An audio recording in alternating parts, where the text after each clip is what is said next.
10? It is the end. The credits are rolling. Wow, I've reached the credits!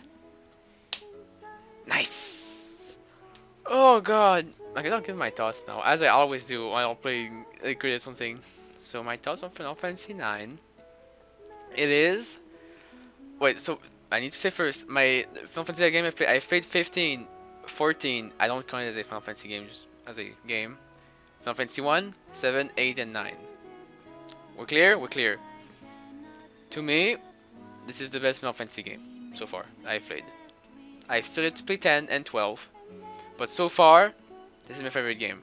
If I had to replay this game, I will gladly do it. Will I platinum it? Sure not. Heck no. I'm not doing it 12 hours to get Master 2. No way. But this game is really good. This is my favorite game. I don't like the ATB system still.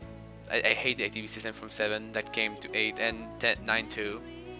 But I love this game. It's great. The cutscenes are, of course, they got better with the 3D and engine and stuff on the years. So this game looks the best. That's the point. Gameplay wise, it's just better. The game's easier than 8 by far. 8 is disgustingly hard as a video game due to the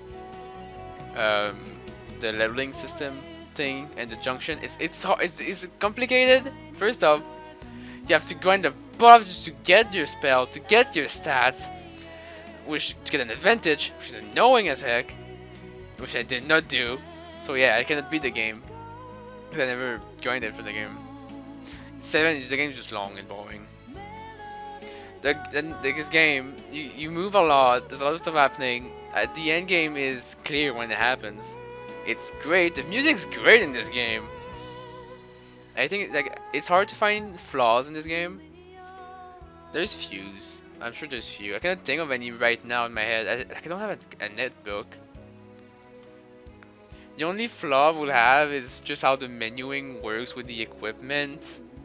How like, oh, if your character is not in your party, well, you don't own this equipment. You don't have equip, or you have it equipped, or like you cannot access it, and like, the way to change parameters is a bit annoying. But old games, old menuing, that's how it was.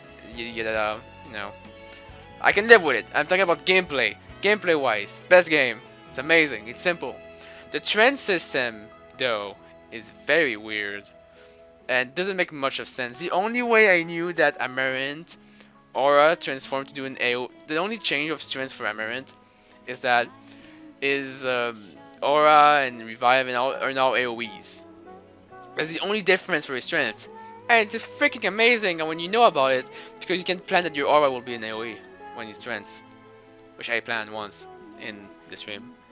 So yeah, if I didn't know that, I maybe just never would have used it, right? The AP system and with the leveling, I think is really good. That each item gives you different stuff.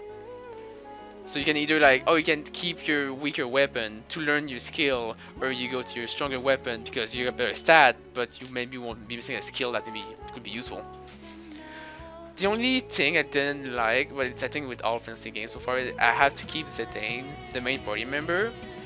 But compared to other game like Cloud and Squall, about 7 and 8, the Cloud and Skull are very strong characters. Squall is like the strongest character in 8 if you know how to use them correctly. And Cloud is just as an amazing good like limit gauge. Zidane kinda sucks. He can only steal, which is not bad. The fact that I had steal the whole game made me want to steal more the whole game. So I got more items, more equipment. So it's not a bad thing. It's just like I had to have him. Wait, you know what? Let me just lower the music. It's not bad. It's great. It's great. It's a good music. But I'm just gonna lower it because I'm talking. I'm sorry. If you're on the OST, just go YouTube it, I guess. But I was saying, Zidane can only have his thief skill, which they all sucks. He has some statuses which doesn't work on all the bosses. It really works on all the bosses. He can either kill himself to rest someone, which is like, man, sure, in rare cases, but hey, on a freaking final boss, I guess it can be used for like echo for revive on your healer, but Lucky 7 has to be a 7 number is held to any damage, or to do 1 damage. And T3 does like 2000 damage. His melee attack does 4000 by default. He still can, if he steals something, can do like 2000. Zidane is like, he's not versatile enough as a character to be part of the team the whole time. All like I wish I could have like had Kina at all time. I would have gladly removed Zidane to have Kina instead because the blue mage magic that I got all the way to the game, which was really fun to get by the way. Um, they will be first off way more useful than Zidane. Uh, though it is the melee attack of Kina is really random. It's insanely random how the forks attack. Details on that.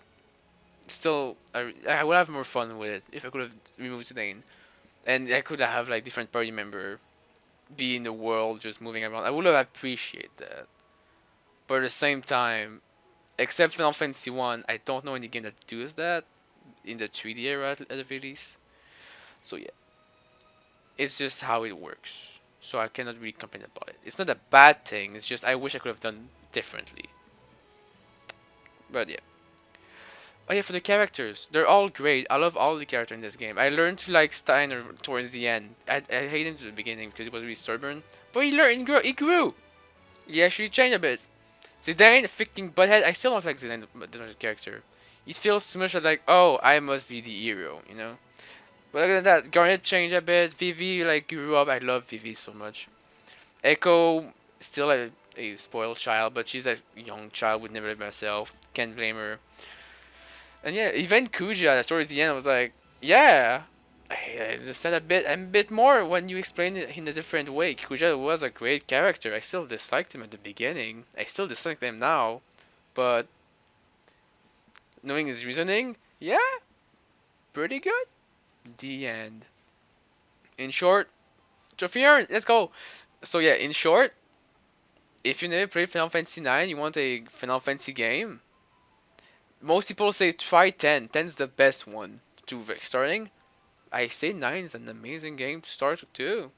The game is simple. The mechanic is simple. You can press the touchpad for information at any time you wish.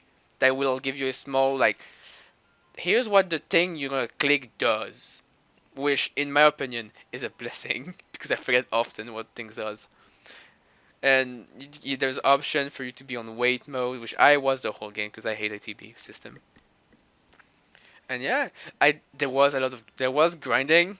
I did grind the game for the sake of trying to get the super boss. So maybe small grind could be done in here and there, you know. But in general, the game is not impossible compared to like 8. I'm talking mostly about compared to 8 and 1. The game is fun, challenging. The world is cute. The characters are cute. They're all nice. This is a great game. This game, Final Fantasy 9, is by now in my favorite Final Fantasy game. I do not count 14, and maybe one of my favorite game of all time too. I mean, of all time, in the like top 10 of my favorite games ever. That the games that I could say I would replay them, and I enjoy my time at max all the time. Even though I've never done that with a JRPG, like I can Persona 5, I could not say that. I could not replay Persona 5 in my life. I cannot. This game I could. Weird? It is weird in my head too, but hey, Final Fantasy 9 is by now my favorite Final Fantasy game and one of my favorite games of all time. This is a really good game. I highly suggest it. I would do it. Yeah. So that's the end for my description. If you're on YouTube, hi. And what say else? I'm weird now. The outro is really weird, but thanks for watching and have a good day.